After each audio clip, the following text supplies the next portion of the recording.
Blood pressure കുറയ്ക്കുക, തന്മൂലം heart അറ്റാക്കും സ്ട്രോക്കിനുമൊക്കെയുള്ള സാധ്യത കുറവാക്കുക. അതിന് സോൾട്ടിൻ്റെ ഉപ്പ് കുറയ്ക്കണമെന്നുള്ള ഉപദേശം അനേക വർഷങ്ങളായി ഡോക്ടർമാർ രോഗികൾക്ക് നൽകാറുള്ളതാണ്.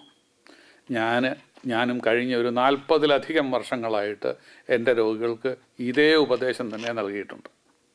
എന്നാൽ ഈ ഉപദേശത്തിൽ സത്യമൊന്നുമില്ലായിരുന്നു. ഉപ്പും ബ്ലഡ് പ്രഷറും തമ്മിലുള്ള ബന്ധം ഇക്കാലം അത്രയും ഒരു സങ്കല്പകഥ മാത്രമായിരുന്നു.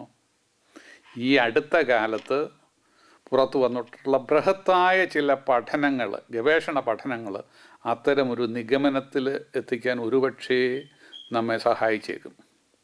ഇതൊരു ബ്ലാസ്ഫമിയായിട്ടോ ഈശ്വര നിന്ന പോലുള്ള ഏതെങ്കിലും പറയാൻ പാടില്ലാത്ത കാര്യങ്ങൾ പറയുകയാണെന്നോ ചിലരെങ്കിലും തെറ്റിദ്ധരിച്ചേക്കാൻ ഇടയുണ്ട്. എൻ്റെ സീനിയറായിട്ടുള്ള ഡോക്ടർമാർ എന്നോട് അക്കാര്യം കൊണ്ട് ക്ഷമിക്കുകയും ചെയ്യണം. ഉപ്പ് അപകടകാരിയാണെന്ന് ആദ്യം ലോകത്തോട് പറഞ്ഞത് 105 വർഷങ്ങൾക്ക് മുമ്പ് ഫ്രാൻസിലെ 2 ഡോക്ടർമാരായിരുന്നു. ഉപ്പ് കൂടുതലായി കഴിച്ച അവരുടെ 6 രോഗികൾ രക്തസമ്മർദ്ദം വർദ്ധിച്ച് ഹൃദയാഘാതം മൂലം മരിച്ചുവെന്ന് അവർ ലോകത്തോട് വിളിച്ചു പറഞ്ഞു, റിപ്പോർട്ട് ചെയ്തു.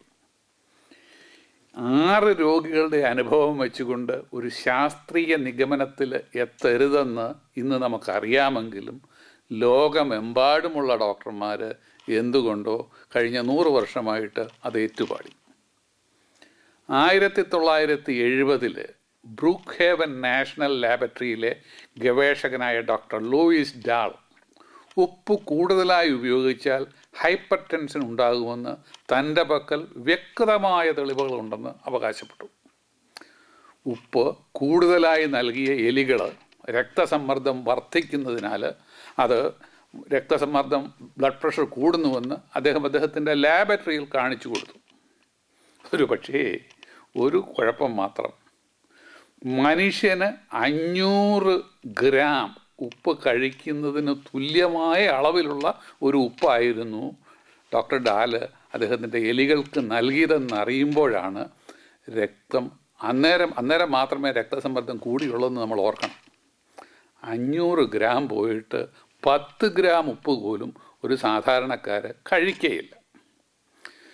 തോക്ക് കാണിച്ച് ചൂണ്ടി ഭയപ്പെടുത്തിയല്ലെങ്കിൽ സുബുദ്ധിയുള്ള ആരെക്കൊണ്ടും 500 ഗ്രാം ഉപ്പ് കഴിപ്പിക്കുക സാധ്യമല്ല.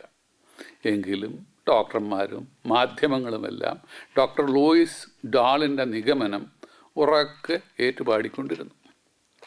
1977 US senate committee on nutrition doctor Louis ഡാളിൻ്റെ പഠനത്തെ ആസ്പദമാക്കി അമേരിക്കക്കാർ അവരുടെ ഭക്ഷണത്തിലെ ഉപ്പിൻ്റെ ഉപയോഗം 85% കുറയ്ക്കണമെന്ന് നിർദ്ദേശിച്ചു. എന്തിന്? 2010 പോലും അമേരിക്കൻ ഇൻസ്റ്റിറ്റ്യൂട്ട് ഓഫ് മെഡിസിൻ ഭക്ഷണ സാധനങ്ങൾ നിർമ്മിക്കുമ്പോൾ അവയിലെ ഉപ്പിൻ്റെ അളവ് കർശനമായി നിയന്ത്രിക്കപ്പെടേണ്ടതാണെന്ന് ഫുഡ് ആൻഡ് ഡ്രഗ് അഡ്മിനിസ്ട്രേഷനോട് ആവശ്യപ്പെട്ടു. കോടീശ്വരനോ അല്ല ബില്യണർ തന്നെയായ ന്യൂയോർക്കിലെ മേയർ മൈക്കിൾ ബ്ലൂംബെർഗ് ഈ അടുത്ത കാലത്താണ് ന്യൂയോർക്കിൽ കച്ചവടം ചെയ്യുന്ന 16 വൻകിട കമ്പനികളോട് അവർ നിർമ്മിക്കുന്ന ഭക്ഷണ സാധനങ്ങളിൽ ഉപ്പിൻ്റെ അളവ് കുറച്ചിരിക്കണമെന്ന് സമ്മതിപ്പിച്ചു. അതേസമയം ഈ ഉപ്പെന്ന് പറഞ്ഞ ആളുകളെ ഭയപ്പെടുത്തുന്നത് ഉമ്മാക്കിയെ കാണിച്ച് ഭയപ്പെടുത്തുന്നത് പോലെയാണെന്ന് തെളിയിക്കുന്ന കുറച്ചേറെ ശാസ്ത്രീയ പഠനങ്ങളും ക്രമേണ പുറത്തു വന്നുകൊണ്ടിരുന്നു.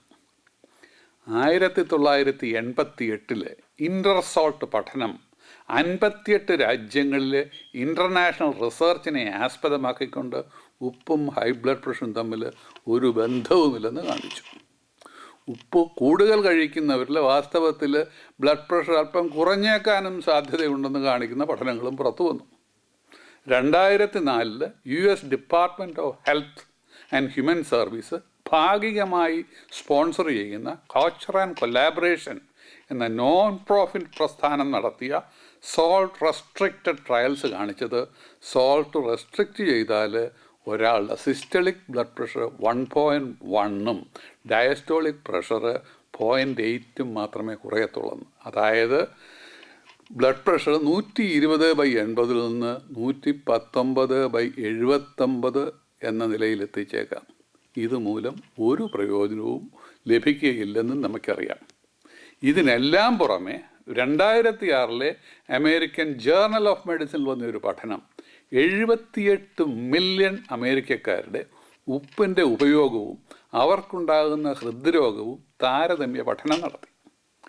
ഈ പഠനത്തിൽ കണ്ടത് ഉപ്പ് കൂടുതലായി ഉപയോഗിക്കുന്നവരിൽ ഹൈ ബ്ലഡ് പ്രഷറോ ഹൃദ്രോഗമോ ഒട്ടും തന്നെ കൂടുതലില്ലെന്നാണ്.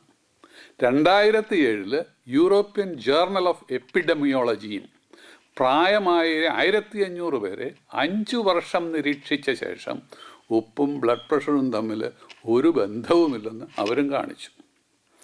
ഇതിനെല്ലാം അവസാനമായിട്ടാണ് ഹൈ ബ്ലഡ് പ്രഷറിനെ പറ്റി ഔദ്യോഗികമായി പറയുവാൻ ആധികാരികമായി അവകാശമുള്ള അമേരിക്കയിലെ ജേർണൽ ഓഫ് ഹൈപ്പർ ടെൻഷൻ ഇതാ പുറത്തു വന്നിരിക്കുന്നു.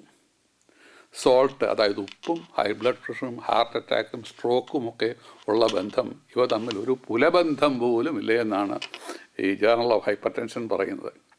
ഇവരുടെ അഭിപ്രായം ഡോക്ടർമാരും പൊതുജനങ്ങളും ഇന്ന് ശ്രദ്ധിച്ചേക്കാനും ഇടയുണ്ട്. മനുഷ്യ ശരീരത്തിൻ്റെ ഫിസിയോളജി പഠിച്ചിട്ടുള്ളവർക്കെല്ലാം അറിയാം, ഉപ്പ് നമ്മൾ കൂടുതലായി കഴിച്ചാൽ ഉപ്പ് കൂടുതലായി നമ്മുടെ മൂത്രത്തിലൂടെ പുറത്തു പോകും. ഉപ്പ് കുറഞ്ഞാൽ മൂത്രത്തിലൂടെയുള്ള സോൾട്ടിൻ്റെ എക്സ്ക്രിഷൻ കുറയ്ക്കാനും കിഡ്നിക്ക് കഴിയും. അത് ദൈവം നൽകിയിരിക്കുന്ന, കിഡ്നിക്ക് നൽകിയിട്ടിരിക്കുന്ന ഒരു പ്രത്യേക കഴിവാണ്. ഉപ്പിൻ്റെ ഉപയോഗം വളരെ കുറച്ചാൽ രക്തത്തിലെ സോഡിയം സോൾട്ട് പുറത്തു പോകാതിരിക്കാൻ വേണ്ടി നമ്മുടെ ശരീരം റെനിൻ എന്ന എൻസൈമും ആൾഡോസ്റ്റീറോൺ എന്ന ഹാർമോണും കൂടുതലായി ഉൽപ്പാദിപ്പിക്കുന്നു. ഇവ രണ്ടും ബ്ലഡ് പ്രഷർ കൂട്ടുന്നതാണെന്ന് നമുക്കറിയുകയും ചെയ്യാം.